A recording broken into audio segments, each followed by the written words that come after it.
And we're moving right along. So, ladies and gentlemen, we have a good 81 viewers out there today for this, our StarCraft, our scReddit Open number 6. So, Badewell as Terran versus AvOiD as Protoss. AvOiD, a champion previously at Open number 2, and Badewell, a great Terran player. So, we'll see where this goes here. This is actually one of our... We haven't seen too many Terran players tonight. Have we even seen any Terran players tonight, come to think about it? Don't know. Don't care. We'll see what's going on here. So, manner all about. We've got Badewell up here in the north position with the green Terran units, and we've got AvOiD in the south here with the orange Protoss pieces. Hail Mary, full of grace, the Lord is with thee. Blessed art thou amongst women. Sure. Keep it going, AvOiD. He is always full of surprises.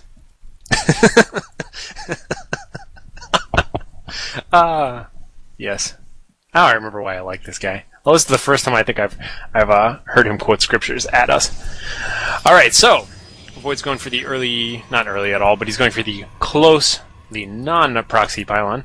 And meanwhile, we've got Badewell setting himself up for a nice wall in here. I think every Terran player should pretty much always wall in, whereas Protoss has the luxury of deciding whether or not they want to wall in. Protoss pretty much only has to wall in versus everybody else. It's not a bad idea, I think, versus Terran to have Protoss pull their units back here. I think they still want to fight at the choke, but with the pressure of having Marauders and Siege Tanks and crap like that out here, there's nothing worse than having to defend while you lose your production building. So I think he's all over that, and I think that's the right choice there.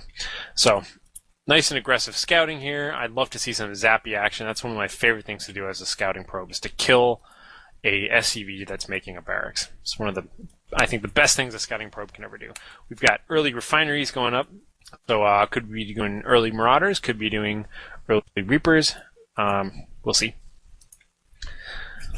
Now let's see how quickly he gets the timing on his orbital command as well. Looks like that's going to line up really well, and AvOiD is just doing his thing. Really tight base design here. Gateway assimilator. Another pylon. Look at that. Look at how tight he is. Whenever you see a base this tight, it's just saying that I don't want to spend any time at all traveling. I want to be able to mine 100%, build a building, and then go right back to mining. So, very, very tight, efficient build. You can tell he's spending his money exactly when he needs to. Instantly get his cybernetics core up. We'll see if he gets a single zealot or not. His $100 is coming up right about now. He does have it queued up on a worker, so he's probably getting a zealot. Is he getting a zealot? No, he might just wait. I don't know. We'll see. Who cares?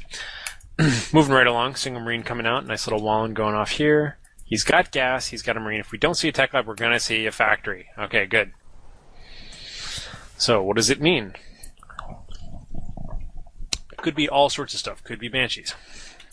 Could be anything. This is one of the main complaints about Terran, is that you just can't tell. If we were to switch to his cam right now, we'd see this. Nothing. There's the tech lab. Wonder if he's getting ready for a hot swap here, or if he's just going to start making Marauders. We'll see. Orbital command is up and running. Second gas is up and running. Good, strong economies for both players. Let me pull up the production tabs here just so we can get a view of what's going on. There's our first Stalker. And did we ever see that Zealot? I don't think so. I think he's just going straight Stalkers right into a second gateway. He's got the research, warp gate research going for AvOiD. That's about that. Pretty calm at the moment. Okay, so here we see our Marauders. So we could have a Marine Marauder. Oh, okay. Could be anything. Could be Medevac, Marine Marauder, MM&M. And all is quiet at the moment. Initial scouts down.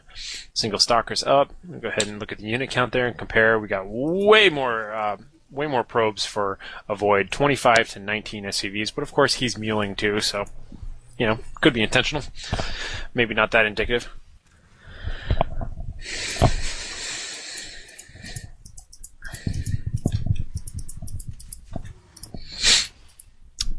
Reactor going up. So he might be hot swapping this. He might be. I really doubt he's getting Hellion. So of course I'm sure he's just going to hot swap this, get some medevacs out, get some more barracks up, and get Marine Marauder Ball and that sort of thing. Yep, instantly swapping. Good to go. Not a lot of action so far. Just kind of hanging out.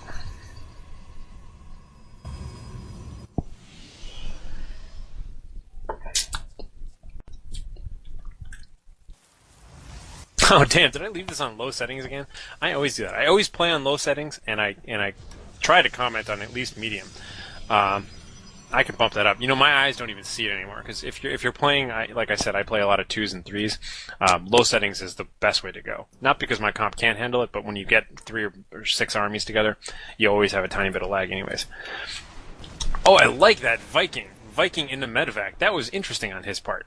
Single Viking, single medevac, both built at the same exact moment, and fighting off the Phoenix. That's strange. Very strange here. Single Phoenix. I'm surprised to see him get more than one Phoenix, but why not? Maybe he's going for air superiority in this case. But this is turning out pretty fun.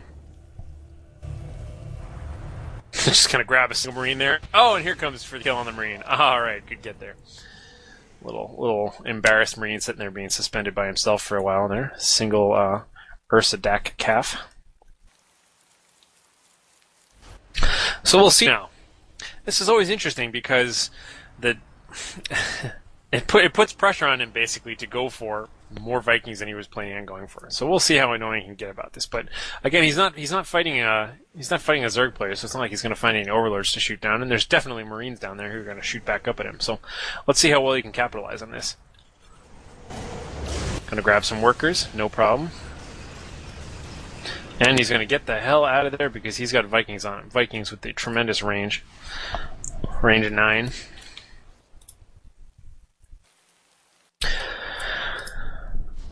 We've got just continuing to make Phoenixes. Continuing to make a good, solid ground army. Not too gas intensive. He got a couple of sentries, but now he's going mainly for Zealots, I'm sure, because he's just constantly pumping out his Stargates. He's a little supply blocked at the moment. There goes his pylon. Maybe setting himself up for an expansion, but he doesn't quite have the money for that yet. Might as well queue up some rally points there. And just kind of harassing here. Yeah, oh boy, that's going to be hard though. Those Vikings just really lay it on hard. They don't have to move, they just sit there shooting away at their ranged 9 attack. That's pretty much going to shut down this Phoenix harassment, but we'll see.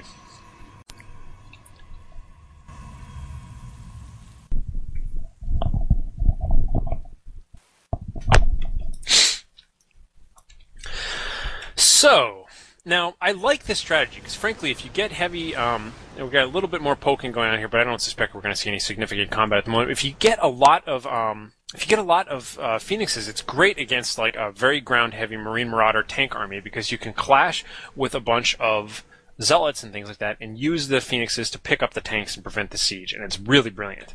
I've often heard complaints that,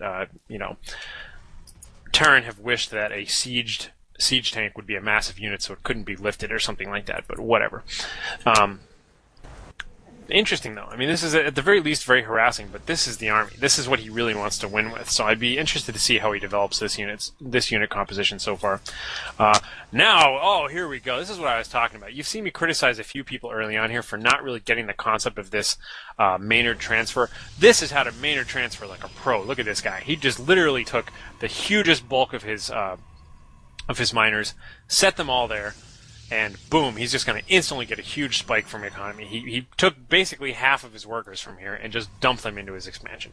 That's the way to do it. You know, you see a lot of people say, "Oh, I'll transfer 3 or 4 workers or whatever like that," but no, the real mathematics behind the Maynard exchange is take 50% of your workers and just instantly take a tiny hit while you move them, and then have them start mining the second the building is done. So that was probably the best Maynard exchange I've seen so far today.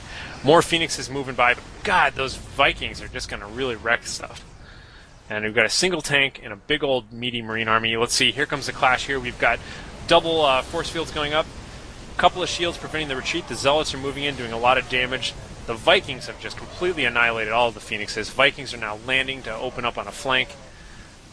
Tanks getting taken down, and it looks like everybody's flying away. Big, solid victory here for AvOiD. That was what he wanted.